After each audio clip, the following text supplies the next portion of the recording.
আগামী ত্রয়োদশ জাতীয় সংসদ নির্বাচনকে সামনে রেখে যশোর ৫ আসনের বিএনপির বিদ্রোহী এমপি প্রার্থী ও উপজেলা বিএনপির সাবেক সভাপতি আলহাজ অ্যাডভোকেট শহীদ মোহাম্মদ ইকবাল হোসেন কলস প্রতীক নিয়ে নির্বাচনী মাঠে পথসভা ও গণসংযোগে জনসমুদ্রে পরিণত হয়েছে। বুধবার বিকাল থেকে রাত পর্যন্ত তিনি মনিরামপুর উপজেলার ১১ নম্বর চালুয়াহাটি ইউনিয়নের বিভিন্ন এলাকা ঘুরে স্থানীয় ভোটারদের সঙ্গে কুশল বিনিময় করেন এবং নির্বাচনে তার পক্ষে সমর্থন কামনা করেন।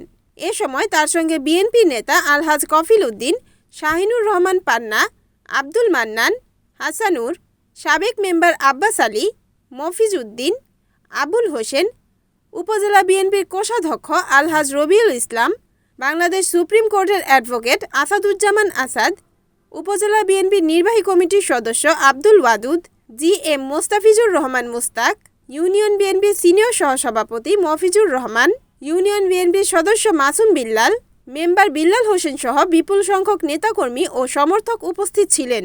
গণসংযোগকালে অ্যাডভোকেট শহীদ ইকবাল হোসেন বলেন, আপনারা জানেন যে আমাকে মনোনয়ন দেওয়া হয়েছিল। আমি 22 দিন বিএনপির মনোনীত প্রার্থী হিসেবে আপনাদের কাছে ভোট চেয়েছি। আমি আমার কর্মকাণ্ড শুরু করেছি।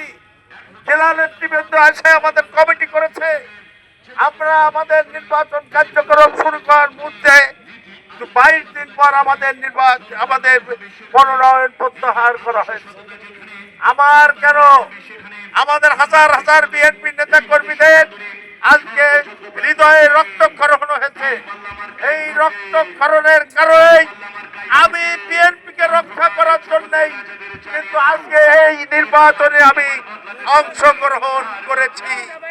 যখন দেখেছি যে এই যে বিএনপি যতদিন এখানে নির্বাচন করবে, এই যে দুর্বৃত্তের হাতে এইটা দখল হয়ে যাবে, এর কোন রকমে ঠেকানোর। তাই আমি আপনাদেরকে অনুরোধ করবো, আসুন আমি আজকে আমার জীবনকে উৎসর্গ করে দিয়ে আমি বিএনপিকে রক্ষা করতে চাই। এবং আগামী দিনে যারা বিএনপি করবে, আমি অসুস্থ মানুষ, আমি কতদিন আর এই পথে থাকবো। আগামী দিনে যারা বিএনপি করবে তাদের জন্য একটা নিরাপদ বিএনপি আমি গড়ে তুলতে চাই।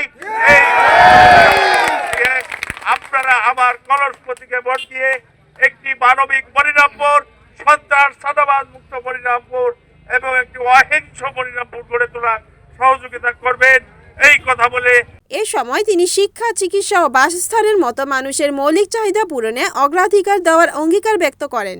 এলাকাবাসী জানিয়েছেন, শহীদ ইকবাল হোসেন একজন ভালো মনের মানুষ। সব সময় তাকে বিপদ আপদে পাওয়া যায়। আমরা বিজয় নিশ্চিত করতে একযোগে কাজ করছি। অ্যাডভোকেট শহীদ ইকবাল হোসেন আরও বলেন, এ অঞ্চলের কৃষক কৃষানি, দিনমজুর, অবহেলিত, পিছিয়ে পড়া লোকজন আমাকে পছন্দ করে। তাই আমি নির্বাচিত হলে খেটে খাওয়া মানুষের কল্যাণে কাজ করে যাব। রিপোর্ট উত্তম চক্রবর্তী, NAN TV, যশোর।